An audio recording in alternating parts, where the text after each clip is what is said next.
Hoy vamos a preparar la tarta de 3 chocolates o tarta de triple chocolate. Mira qué pinta. Para esta tarta vamos a utilizar un molde de 22 centímetros desmontable. Lo primero que vamos a hacer es cubrir la parte de abajo con un papel de horno.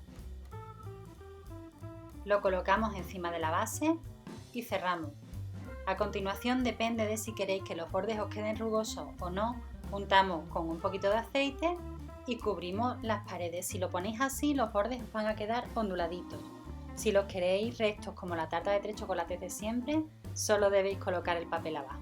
Cogemos un paquete de galletas y lo pasamos por el triturador. Una vez que las tengamos hechas migas, pasamos la cantidad de mantequilla por el microondas, con 30 segundos será suficiente, y una vez que esté derretida lo mezclamos. Lo unimos todo bien hasta que toda la galleta se impregne con la mantequilla.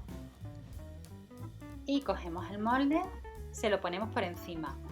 Vamos poquito a poco aplastándolo hasta que lo dejemos todo bien prensado en el fondo. Yo he usado la parte de atrás de un vaso. Así tenemos preparado el molde. Lo llevamos al frigorífico mientras preparamos las capas de chocolate. A continuación tenemos la nata, la leche dividida en 2 vasos, la cuajada, el azúcar y el chocolate negro, que es el primero que vamos a utilizar.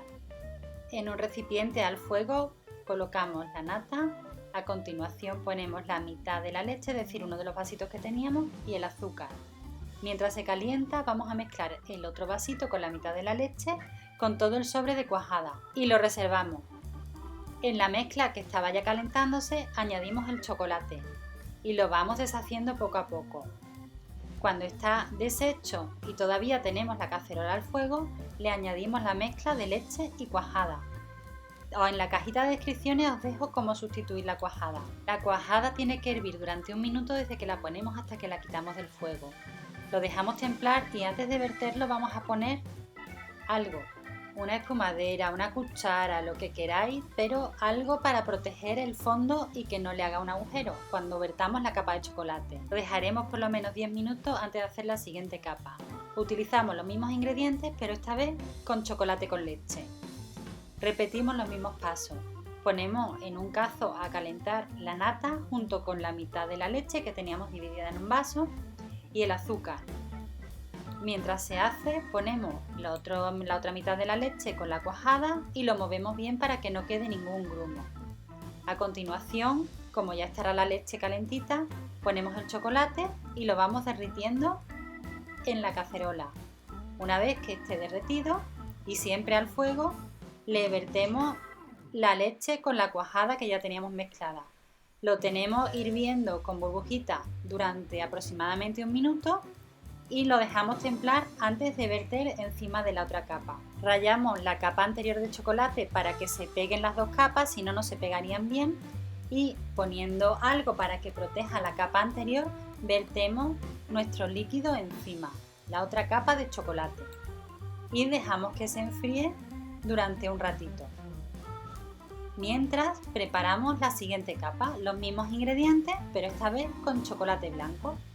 Vamos a mezclar la mitad de la leche con la cuajada y en una cacerola al fuego ponemos a calentar la nata junto con la leche y con el azúcar. Lo calentamos y cuando esté templado le añadimos el chocolate que derretiremos y cuando el chocolate esté totalmente derretido, entonces le ponemos la leche con la cuajada y lo dejamos hervir durante 1 minuto. Tras eso, en la capa anterior le hacemos unas ralladuras con ayuda de un tenedor y ponemos la capa de chocolate blanco siempre sobre el tenedor, sobre la parte de atrás del tenedor, para evitar que nos haga un agujero en la capa anterior. Como esta es la última capa, es la que tiene que quedar más bonita, entonces tenemos que esmerarnos y pinchar todas las burbujitas que tiene. Yo lo hago con el tenedor, tú podéis hacerlo con un palillo hasta que quede totalmente lisa. Ahora está caliente, la vamos a dejar enfriar de un día para otro. Con unas 4 o 5 horas sería suficiente. Al día siguiente lo desmoldamos y le quitamos con cuidado el papel de alrededor. Si no le hubierais puesto ese papel, simplemente le dais con un cuchillo afilado y os quedaría totalmente redonda. Aquí ha quedado bonita. Si te gusta la receta, dale dedito arriba, suscríbete al canal y activa la campanita para no perderte ningún vídeo. Nos vemos en el próximo. Gracias.